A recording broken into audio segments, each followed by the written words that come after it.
चलिए शुरू करते हैं। अब computer, what is computer, what is computer, सबसे पहला सवाल।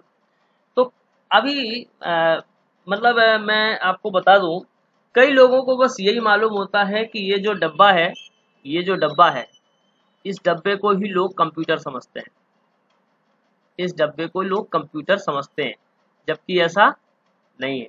इसको क्या बोलते हैं, ये आपको, इसको मॉनिटर बोलते हैं। इसको क्या बोलते हैं, मॉनिटर बोलते हैं।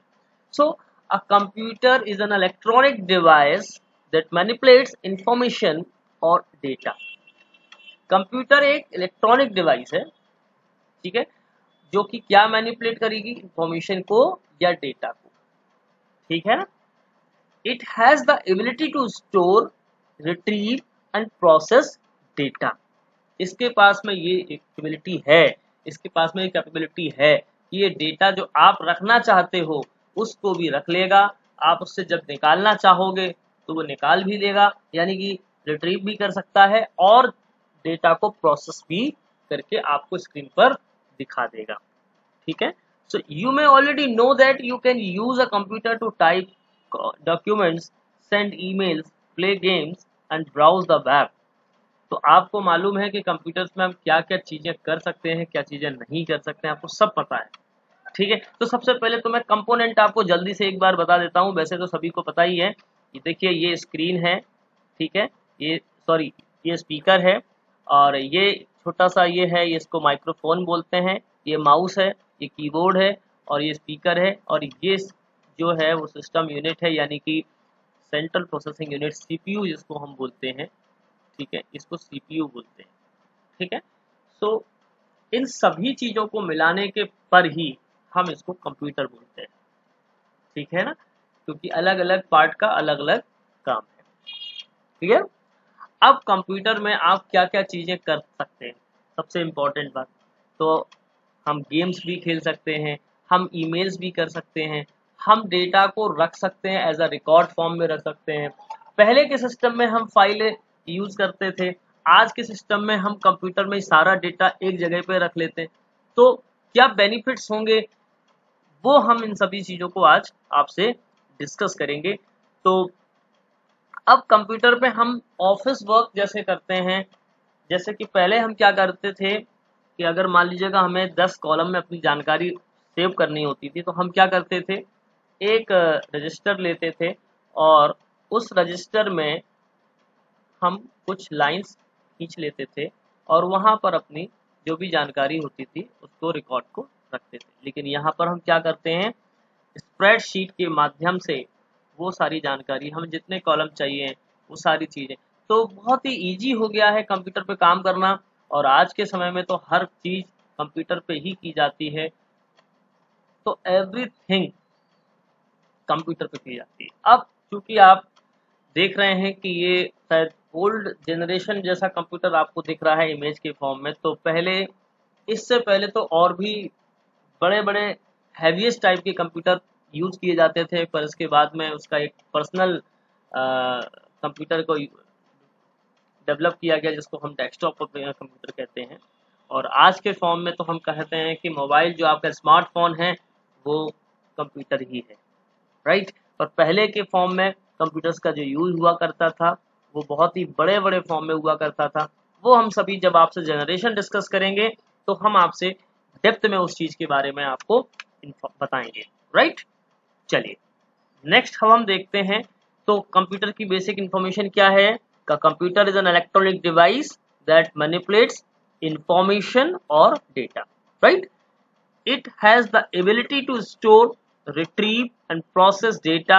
You may already know that you can use a computer to type documents, send emails, play games and browse the web. So you can use it to edit or create spreadsheet, presentation and even videos. जो भी आप करना चाहते हैं वो सब आप इस कंप्यूटर के माध्यम से कर सकते हैं, ओके। अब देखिएगा सबसे इंपॉर्टेंट बात, डेटा क्या है, डेटा क्या है, इंफॉर्मेशन क्या है और प्रोसेसिंग सिस्टम क्या है। तो देखिए डेटा मतलब, जैसे कि मान लीजिएगा जो भी डेटा में आपने, मान लीजिए डेटा का मतलब ये जो भी आपके एक कागज पे कोई भी चीज लिखी हुई है, राइट, जो भी इंफॉर्मेशन आपकी लिखी हुई है, राइट, उसको ही हम डेटा बोलेंगे। मानी डेटा का मतलब कलेक्शन ऑफ इंफॉर्मेशन, उसको हम डेटा बोलेंगे। और इंफॉर्मेशन का मतलब हुआ कि जैसे कि मान लीजिएगा कोई भी एक स्टेटमेंट लिखा हुआ है, मान लीजिएगा राम, ये एक इंफॉर्मेशन होगी, ठीक है। अब मैंने राम की इंफॉर्मेशन को, यानी कि राम का एज क्या है, ठीक है, राम का मतलब कि क्लास कौन सी है, ठीक है। मान लीजिएगा राम की, है ना, फर्स्ट थिंग, सेकंड थिंग, ठीक है, number thing, third thing, Ram का घर कहाँ है, ठीक है। इसके बाद में मान लीजिएगा और भी जो भी चीज, तो ऐसी इंफॉर्मेशंस को जब हम कलेक्ट करेंगे तो वो बन जाएगा डेटा। यानी इंफॉर्मेशन सबसे छोटी यूनिट है, ठीक है, और उसके बाद में डेटा। और जब डेटा इकट्ठा हो जाएगा तो हम उसको बोलेंगे रिकॉर्ड, और रिकॉर्ड्स जो हैं वो फाइल्स में मेंटेन किए जाते हैं, right.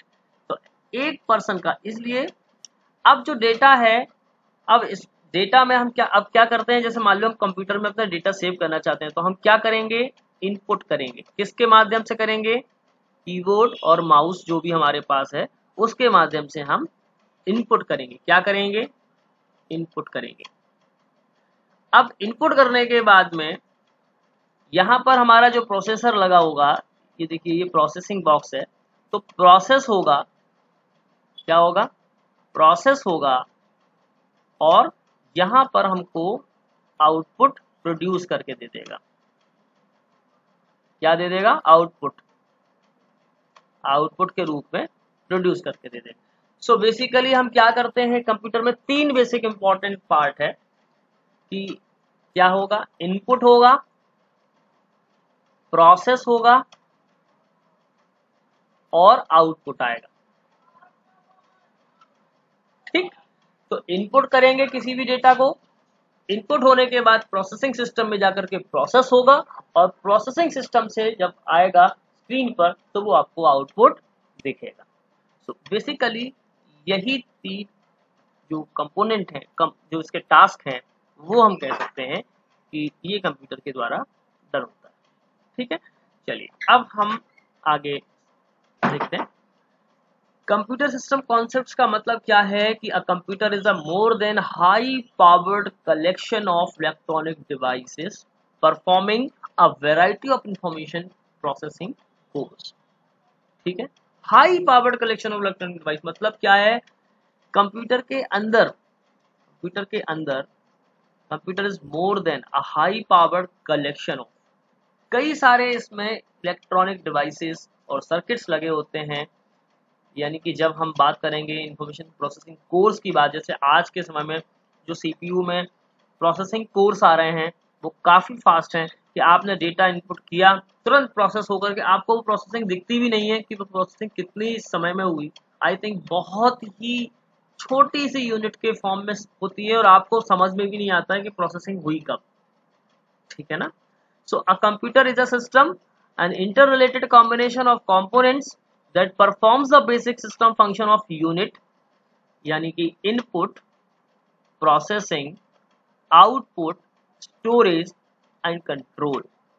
So these are the five functions: input, processing, output, storage and control, right? So understanding the computer as a computer system is vital to the effective use and the management of computers, right? A computer is a system of hardware devices organized according to the following system functions. अब इसमें क्या क्या functions हैं वो भी अभी हम discuss करेंगे वन बाई वन। तो यहाँ पर इतने सारे, अब जब आप कंप्यूटर में जब आप सीपीयू देखेंगे तो सीपीयू में आपको कई सारी चीजें, उसमें जितने भी कंपोनेंट्स लगे होंगे वो सब आपको दिखेंगे, ठीक है। सो चलिए हम जान लेते हैं basics hardware of a PC system. Number one, CPU, central processing unit, ठीक है। सेंट्रल प्रोसेसिंग यूनिट यानी सीपीयू के अंदर, अब सीपीयू क्या है, सीपीयू जो एक बॉक्स आप देखते हैं डेस्कटॉप कंप्यूटर अगर आपने देखा होगा तो उसमें एक बोर्ड भी लगा होगा, राइट।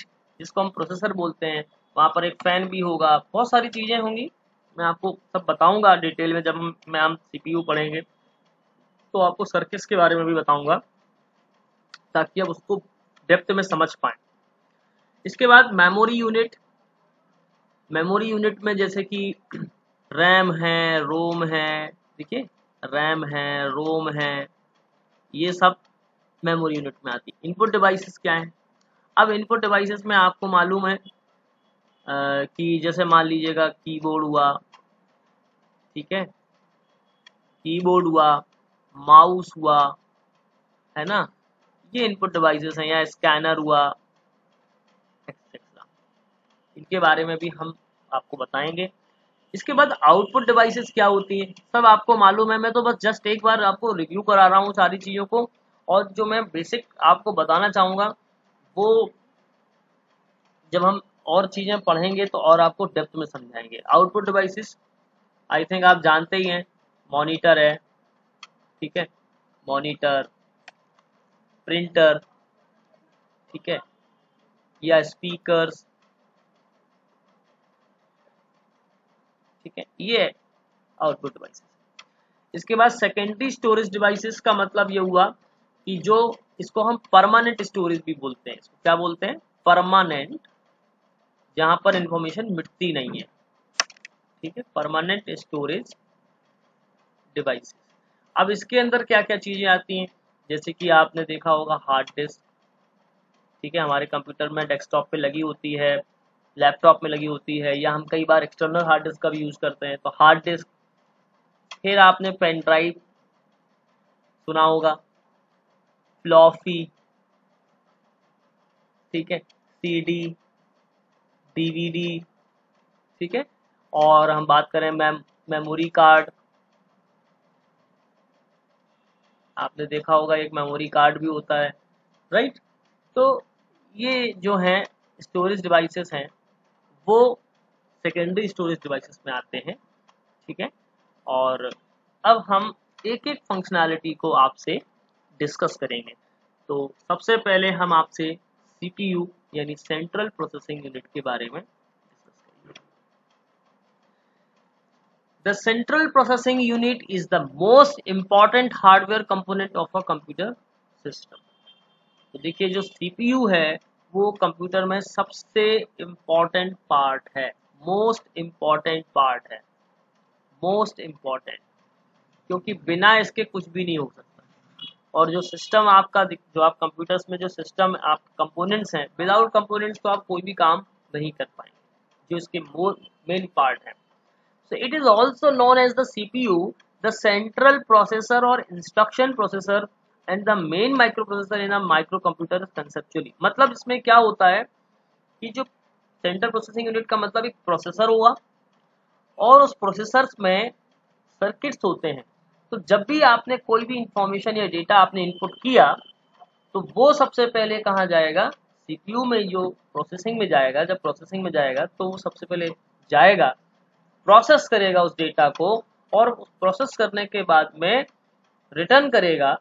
तो वो जो आप देख रहे होते हैं कंप्यूटर स्क्रीन पर, वो आपको एक आउटपुट के फॉर्म में दिखता है, ठीक है। चलिए, तो अब CPU को भी 3 पार्ट में डिवाइड किया गया है। तो the circuitry of the CPU can be subdivided into 2 major subunit, जैसे ALU और कंट्रोल यूनिट, ठीक है, 2 पार्ट में ये है। And the CPU also includes circuitry device such as the register and cache memory। अब यहाँ पर रजिस्टर्स भी होंगे, कैशे मेमोरी भी होगी। अब कैशे मेमोरी का यूज कहाँ होगा? For high speed temporary storage of instruction operation, input output and telecommunication support, ठीक है। अब देखो, सभी जानते हैं CPU क्या होता है, लेकिन CPU के अंदर जो उसकी फंक्शनैलिटी है वो शायद सभी नहीं जानते।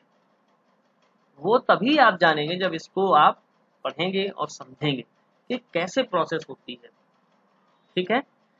तो यहाँ पर अब हम एक एक चीज आपसे डिस्कस करने वाले हैं कि क्या क्या होगा। देखिए ब्रेन, इसको हम CPU को हम कंप्यूटर का ब्रेन कहते हैं। क्या कहते हैं? ब्रेन कहते हैं CPU को, ठीक है। तो जैसे कि ह्यूमन बीइंग में हमारे हमारे पास भी ब्रेन होता है, तो ऐसे ही ये कंप्यूटर का ब्रेन माना जाता है। It directs and control the entire computer system and perform all arithmetic and logical operations. देखिए अब ये जो आप देख रहे हैं ये प्रोसेसर की इमेज है। AMD एक कंपनी है जो प्रोसेसर बनाती है। ये देखिएगा ये है प्रोसेसर, ठीक है, ये प्रोसेसर है, यहाँ पर सर्किट्स लगे हुए हैं, राइट। जब हम आपको CPU पढ़ा रहे होंगे तो हम आपको बताएंगे, थोड़ा सा डेप्थ और बताएंगे जब आपको हम सर्किट दिखाएंगे यहाँ पर, ठीक।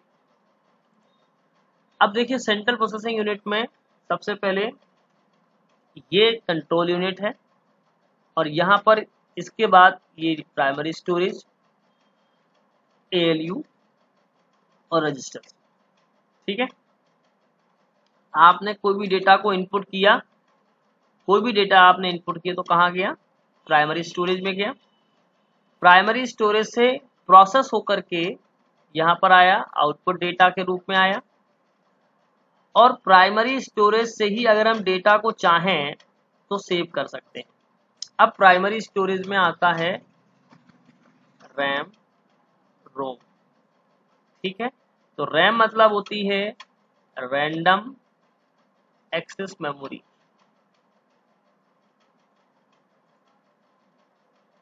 ठीक है। रोम मतलब होता है रीड ओनली मेमोरी, ठीक है। तो यही सब चीजें हैं। इसके बाद में रजिस्टर्स होते हैं, ALU होता है। तो ALU का काम है अर्थमेटिकल लॉजिकल यूनिट, जो भी आपके मैथमेटिकल ऑपरेशंस होंगे, मैथमेटिकल ऑपरेशन, उन सभी को सॉल्व करना, ठीक है। और रजिस्टर्स में जाकर के वो इन्फॉर्मेशन सेव होती है, रजिस्टर्स के माध्यम से ये सारी चीजें होती हैं। देखिए रजिस्टर्स में जाएंगी। अब रजिस्टर्स में भी कई तरीके के रजिस्टर्स होते हैं, तो जब हम थोड़ा सा और आगे बढ़ेंगे तो रजिस्टर्स में हम आपको सब रजिस्टर्स के बारे में बताएंगे कि कैसे कौन कौन से रजिस्टर्स होते हैं, क्या होता है। थोड़ा अभी हम आपको जस्ट बेसिक पार्ट हम आपको बता रहे हैं कि ये CPU है, इसमें ये फंक्शनैलिटीज है, इसमें डेटा इनपुट यहाँ होगा, आउटपुट के फॉर्म में यहाँ होगा, यहाँ से डेटा हम यहाँ से स्टोरेज डिवाइसेस में कर सकते हैं, ठीक है। चलिए,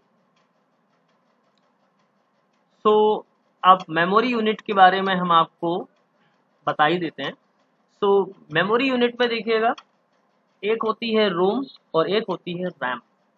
तो रोम जो है जिसमें हम प्रोग्राम पहले से लिखे हुए होते हैं उसको हम रोम बोलते हैं, जैसे कि pre programmed computer instruction such as the basic input output system. आपने बायोस देखा हो, बायोस ये क्या होता है, जब कंप्यूटर रिबूट करते हैं, यानी हम जब सिस्टम स्टार्ट करते हैं, सिस्टम स्टार्ट करने की जो प्रोसेस है उसको सिस्टम स्टार्ट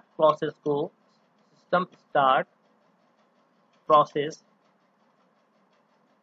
को हम क्या कहते हैं, रीबूट करना, सिस्टम को यानी कंप्यूटर को रीबूट करना, ठीक है। तो उस समय बायोस में यानी कि जो प्रोग्राम लिखे होते हैं वो बेसिक इनपुट आउटपुट सिस्टम ही है जो रिबूट होता है, ठीक है। और रैंडम एक्सेस मेमोरी क्या है, used to store the program and data that you will run, exist only where there is power. मतलब कि ये देखिए ये रैम होती है, अगर आपने कभी देखा हो तो ये रैम होती है।